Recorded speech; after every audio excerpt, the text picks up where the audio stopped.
La véritable valeur, c'est de la création de force de vie.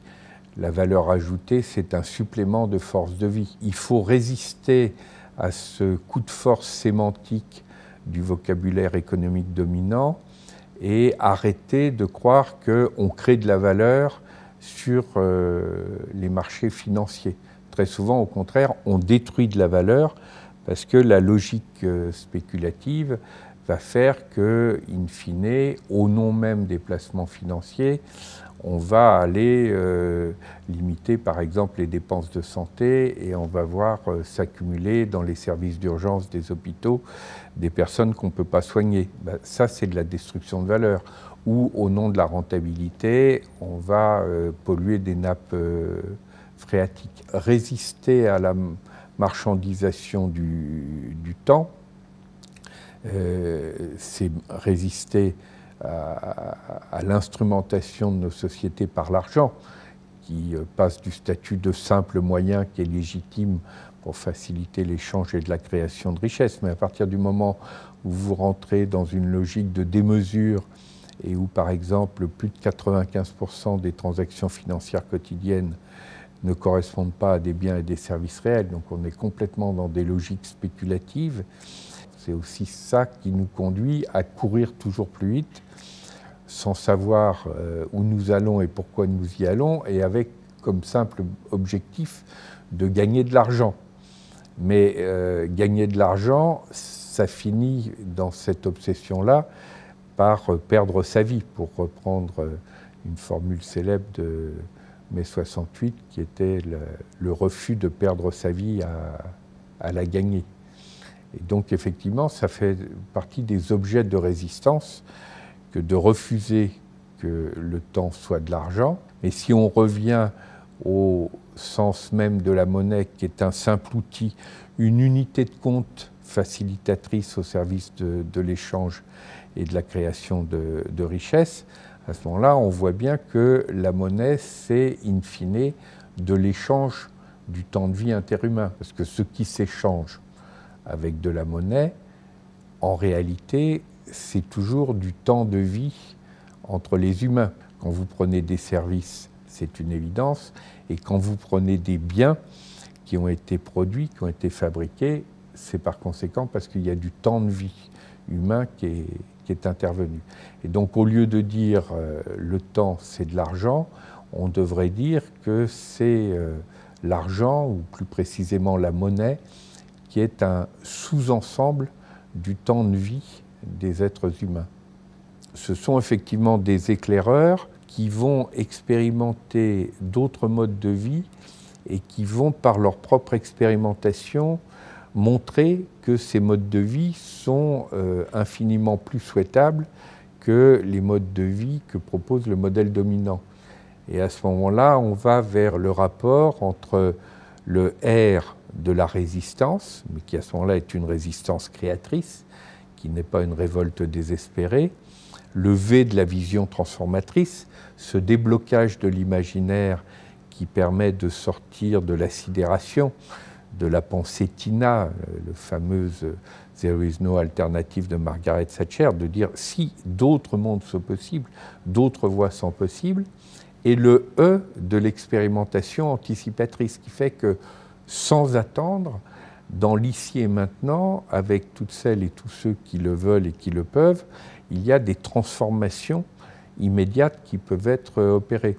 Et si la résistance n'est pas incarnée par d'autres modes possibles de vie et d'organisation, la résistance tourne vite à la révolte désespérée. Donc les trois éléments, résistance, expérimentation, vision, doivent être profondément articulés. Ralentir, c'est précisément prendre le temps de vivre face aux logiques de domination qui sont fondées sur l'accélération. Quand on veut dominer quelqu'un, l'un des moyens les plus simples, c'est de le forcer à accélérer. Parce qu'il sort de sa capacité de prise sur sa propre vie. Et donc, coopérer pour ralentir est un moyen stratégique d'aller vers des sociétés du bien vivre. Et nous sentons bien justement que dans ce moment critiques, des rendez-vous critiques de l'humanité par rapport à elle-même. La meilleure façon d'offrir une résistance, c'est justement le bien vivre. Parce que plus les êtres humains éprouvent de la joie à vivre la condition humaine, plus ils offrent une forte capacité de résistance à la déshumanisation. La joie de vivre va être un élément fondamental des nouvelles postures à expérimenter, aussi bien du côté de la résistance que du côté de la vision des autres formes d'organisation sociale. Et c'est une des raisons pour lesquelles aujourd'hui le bien vivre, même s'il est né plus spécifiquement en Amérique du Sud, devient un objectif qui est repris dans le monde entier. Dans les méthodes des territoires en transition, on part d'un imaginaire positif. Plutôt que de partir des sentiments de peur, mais comme la peur, elle génère souvent de l'impuissance, là, l'idée, c'est au contraire de partir d'une énergie positive qui est celle d'un futur souhaitable. Comment imaginons-nous nos villes dans 30 ans, par exemple, et comment, à ce moment-là, l'après-pétrole peut être une opportunité positive. Et ce qu'on dit de l'addiction au pétrole, on peut le dire aussi, par exemple, de l'addiction à l'argent ou de l'addiction à l'accélération. Et le fait de construire un imaginaire positif est un élément très important de ces stratégies transformatrices.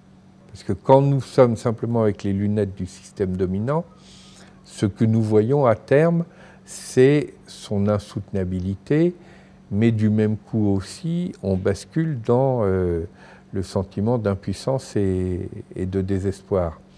Oui, il faut avoir toute la lucidité sur les risques entraînés par le couple formé par la démesure et le mal de vivre qui est au cœur de la crise écologique, au cœur de la crise sociale, au cœur de la crise financière, mais il faut aussi avoir l'énergie créative, cet optimisme de la volonté qui va permettre à un nombre croissant de groupes et de personnes de sortir du fatalisme et de s'orienter au contraire vers l'expérimentation de la sobriété heureuse. Face à des états de sidération qui font que même les victimes d'un système n'imaginent pas qu'il est possible d'en sortir, il faut s'appuyer sur l'énergie du désir, puisque le désir, étymologiquement, c'est la désidération, justement, et qui va réouvrir des possibles.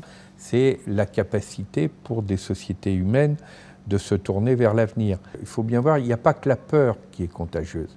La joie de vivre, elle est également contagieuse, et à ce moment-là, qu'importe de savoir si au départ on est minoritaire.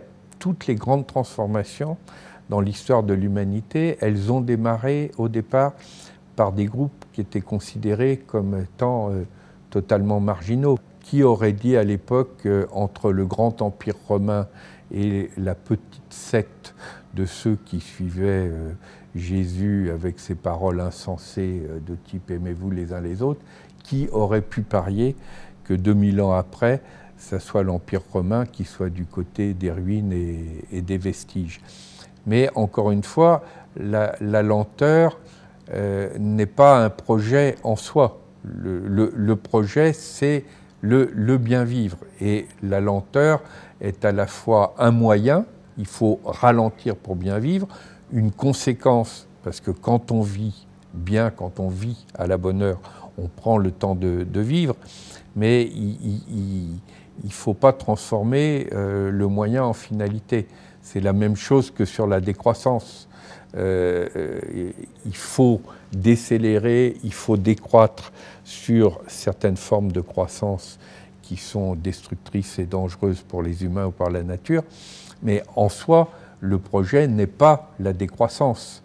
Le projet, c'est le bien vivre. On n'est pas dans une vision des lendemains qui chantent et où, en attendant, il faudrait en baver. C'est-à-dire que c'est dans l'ici et maintenant que se prépare l'alternative au couple excitation-dépression, des mesures mal-être, c'est-à-dire s'entraider pour vivre à la bonne heure. Le déclic fondamental, c'est le désir du bien vivre et c'est le désir d'humanité. Quand on est dans ce désir-là, à ce moment-là, on va comprendre que coopérer pour ralentir est un des moyens privilégiés, à la fois pour organiser une résistance créatrice et en même temps pour faire la démonstration que d'autres modes de vie sont non seulement possibles et souhaitables, mais qui sont aussi contagieux. L'enjeu des nouvelles formes de mouvements collectifs, justement, c'est de s'adresser à tous et pas simplement à des petites minorités ou à de nouvelles formes d'élites sociales, pour considérer que la réappropriation du temps de vie est un des objets de transformation alternative les plus importants de l'époque que nous commençons à vivre.